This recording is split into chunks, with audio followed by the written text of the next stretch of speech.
Hey everyone, George here and welcome back to the channel. So today we're going to be talking about algae. We're going to talk about some of the ways in which you can get rid of algae if you're currently dealing with it. And we're going to talk about the number one thing, and that is prevention of having algae grow in your tank in the first place. Now there's always going to be a certain amount of algae in your tank. It's the weird stuff like blackbeard and those kinds of things that we're going to talk about today that are truly ugly and devastating to a tank when they happen. So hang in there with me. When we come back, let's talk algae.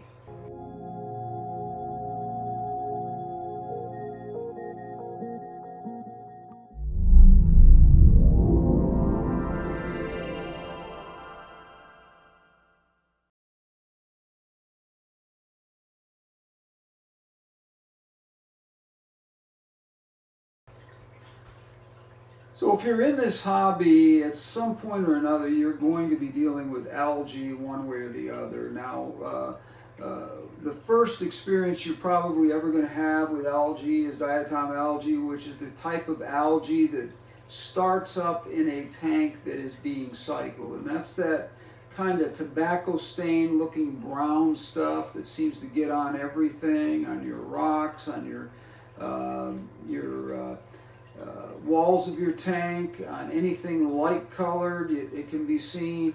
That is very normal and very easy to deal with. But we're talking about algae today that are not fun to deal with. And the number one is blackbeard algae, which everybody tells me they feel is impossible to get rid of. And I'm here to tell you that that's not true. You can deal with blackbeard algae and other types of algae that are a nuisance in your tank, but you have to go about it the right way. So let's talk about why algae happens in the first place. The reason for algae growing in your tank is that you have way too much organics going on in your tank, meaning that you're either overfeeding or fish have died in your tank that you don't know about and you can't find them.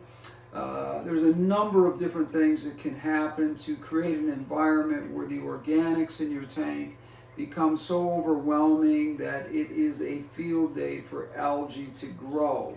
Now you ask, okay, if that's happening and why does algae grow? Why do my plants just not look better and that sort of thing? It's because algae does not require a lot of food, for lack of a better term, to really get itself going. And once it does, if you continue the behaviors that you're creating the environment for that algae to grow, you're never going to get rid of it. So the number one thing is let's talk about what you can do to eradicate algae that you already have, and algae prevention, which is something that I think is the best way to go at this. Now, if you have blackbeard algae in your tank, it's one of the most difficult to get rid of, and I'm going to tell you, you're in for a battle that if you're not prepared for it, you might as well tear your tank down and just start over again. But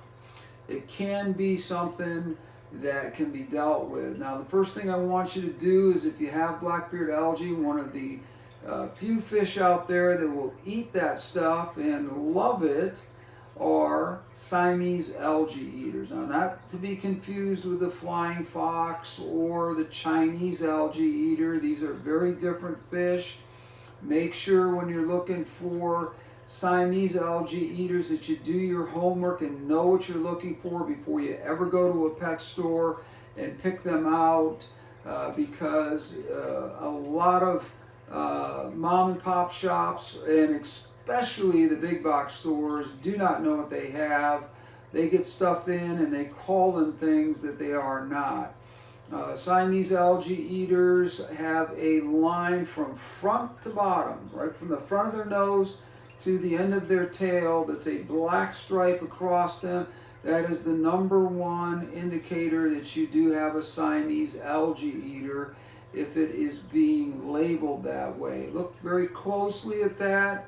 Now, I want you to take into consideration that you may buy one this big, but your tank is going to be overwhelmed by that fish at some point because they get rather big over time. So make sure either you have enough room for these fish to grow over time and be effective algae eaters the whole time that they're in your tank, or make sure that you have other tanks in your gallery where you can move them around as they grow and put them in larger tanks and sort of shuffle them around as needed. Or you can just simply take them back to the store and give them to somebody who would gladly have them for their 200 or 300 gallon tank and really appreciate them. So Siamese algae eaters are great for eating blackbeard algae. Now, people are going to come at me and say, I've tried this before, it doesn't work and whatever. The reason why it hasn't worked is not because the Siamese algae eaters are not doing the job. It's because your tank is so organically overwhelmed that the blackbeard algae is growing faster than what the Siamese algae eaters can take care of it. Now, if you think about it, that's a pretty simple and basic concept as to why you're not getting rid of this stuff. You're going to have some discipline. You're going to have to do a couple of different things. Number one, the Siamese algae eater is going to be something that you put in your tank, and I would get 3 or 4 of them that are very small. When they're younger, they eat algae much more voraciously than they do as they get older because they start to rely on the food that you're putting in your tank, and then they're not hungry for algae any longer. So it's important that you understand that when you put your Siamese algae eaters in your tank, that you're not overfeeding. And that brings me to the second thing and why you have the blackbeard algae in the first place. And again, it was like I said at the beginning of the video, you have too much organics in your tank, which means that you're overfeeding. That's not always the reason, but it's the number one cause of why you have algae in your tank. The second one would be that you have missing fish, and you're like most people, and you go, oh, the fish died and the other fish probably ate it and I'm never going to find it. That's not necessarily true. A lot of times you'll find that that fish is in the middle of your pile of rocks or whatever where nothing can get to it to consume it, and it just decays in your tank, and that is a great food source for algae to grow. So what I would tell you is this: be careful to make sure you know the health of your tank. If you're missing fish, go looking for them. Don't just let it go, because that's not going to solve anything. It's just going to create problems for you. It's very unhealthy for multiple reasons to leave a dead fish into your tank. But if we're talking about algae today, that is going to be one of the things that's going to be a byproduct of leaving a dead fish in your tank.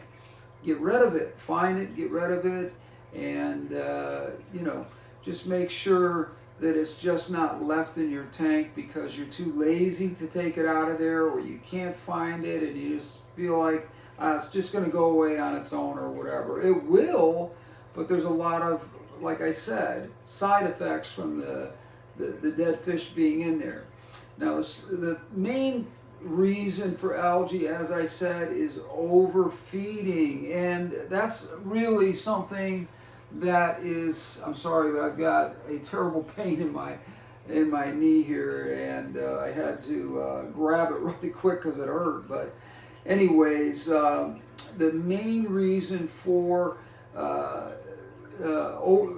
having organics in your tank that are overwhelming your tank, and that is overfeeding. We feed too much to our fish, and the reason we're doing this is because we may have a variety of fish in our tank, and we're using multiple kinds of food, and we're giving generous portions of food to each and every one of them. So for example, in this tank we may have some smaller schooling fish in here, in this case amber tetras and kitty tetras, and they require something like a flake type food, not a pellet or something like that, because they're not going to get to that.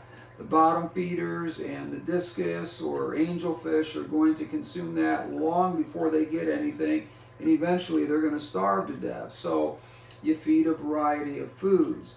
What I recommend is feeding different schedules for community tanks like that, so that you're giving small amounts of food to these fish, and you're sort of targeting that particular fish to eat that food, so you know that is being consumed by the right fish in the tank. That's not to say that your discus aren't going to come along and take a swipe at the flake or whatever that's coming in there for these small tetras and any other fish that are in there.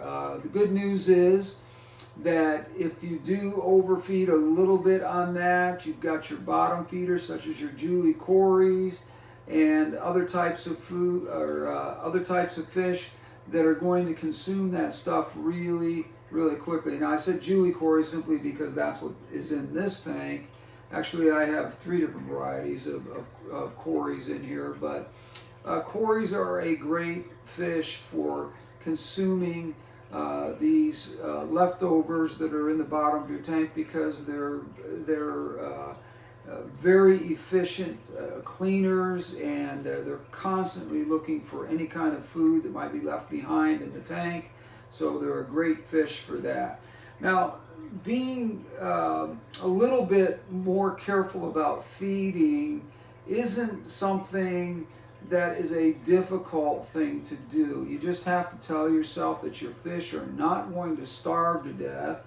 You're probably overfeeding them anyway. In the wild, they would never be fed like this. In fact, in the wild, sometimes fish can go 2, 3, 4 days without ever getting a meal.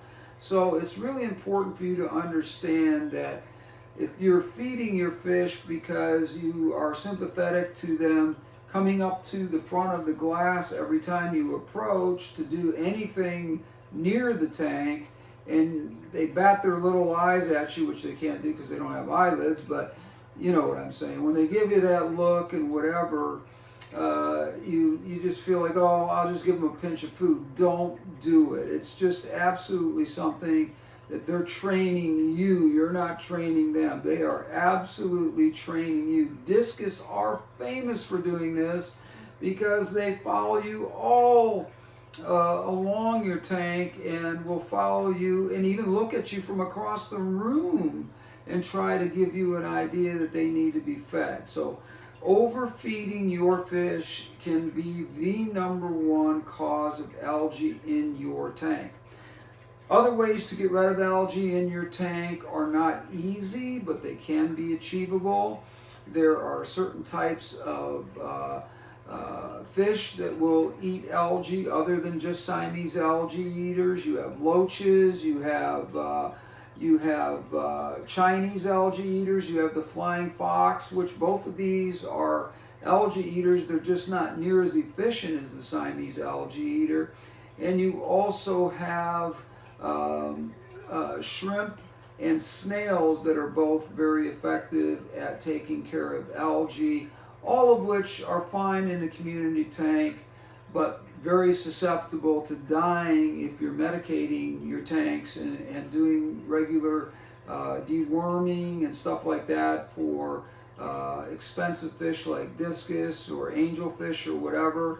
So I just don't keep many of those around. If I have shrimp and snails, then I will typically make that a specific tank for those types of species and not have them in my community tanks, because I don't want to have them all over my tanks and trying to control the population of them, #1, and #2, a lot of times the shrimp just get eaten by your larger fish, and your snails end up dead in your tank because the water and the environment that they're in are not conducive to the same thing that your fish are looking at. So very important for you to understand when you're trying to get rid of algae, the best way to do it. Now, cleaning off your algae with a toothbrush and that kind of thing, it's a little bit of tedious work,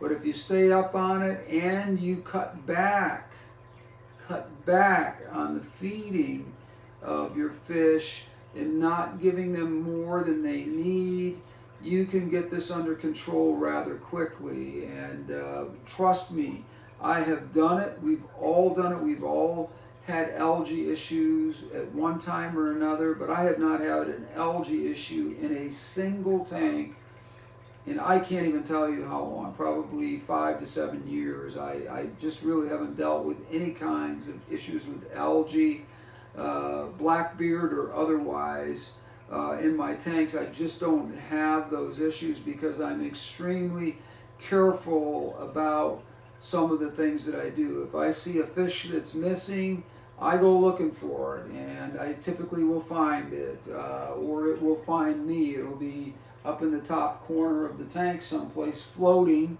or it'll be stuck between rocks and plants somewhere. You look around, you usually can find these guys pretty quick.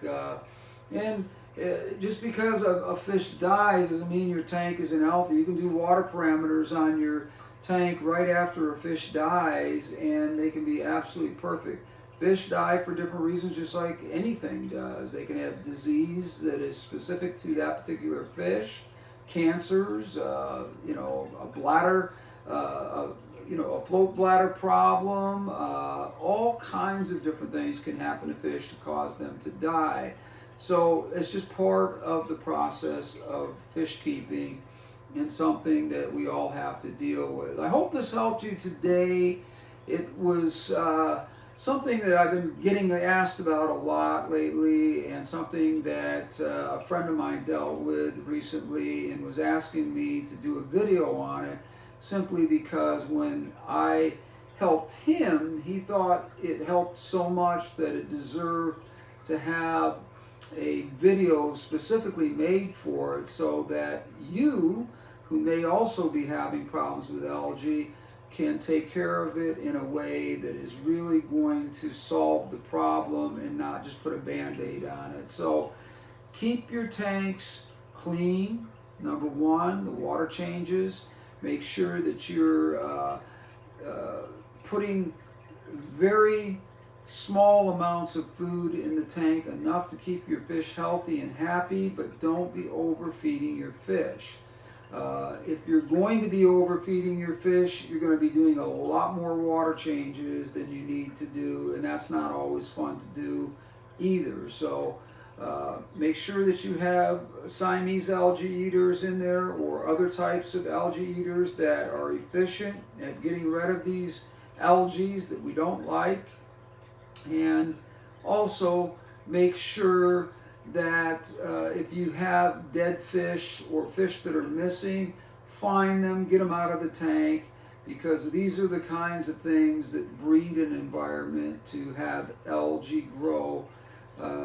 In some cases, I've seen tanks so overrun with algae that it just blew my mind. I didn't even know how their fish were living in there, because algae just sucks the oxygen out of water. It just absolutely sucks the oxygen out of water. And even though our plants, that's the last point I want to make to you, by the way. When I'm done here, I'm going to talk about this, but our plants do suck up a certain amount of organics, so I like heavily planted tanks for that reason. But if you're going to have a tank that's specific to a type of fish that you want to keep, algae can become an issue for you if it's not a heavily planted tank. And that's my final tip to you, is that plant as much plants as you can put in a tank to give that organics an opportunity to be used up by those plants as food, so that your plants not only look beautiful, but your tank looks beautiful as well. So thank you for joining me today. Leave your comments down below. It typically is something I will get back to you within 24 hours if you have a question. And thank you for joining me. As I said, give me a thumbs up on this one. If you have not subscribed to the channel, I would really appreciate that. And share this with your friends. If you have people out there that are having trouble with algae, please refer this video to them so that they know exactly how to deal with it, and know that they're not the only ones out there who are dealing with this problem. So again, thank you for joining me. Until I've got some great stuff coming up in the next couple of weeks.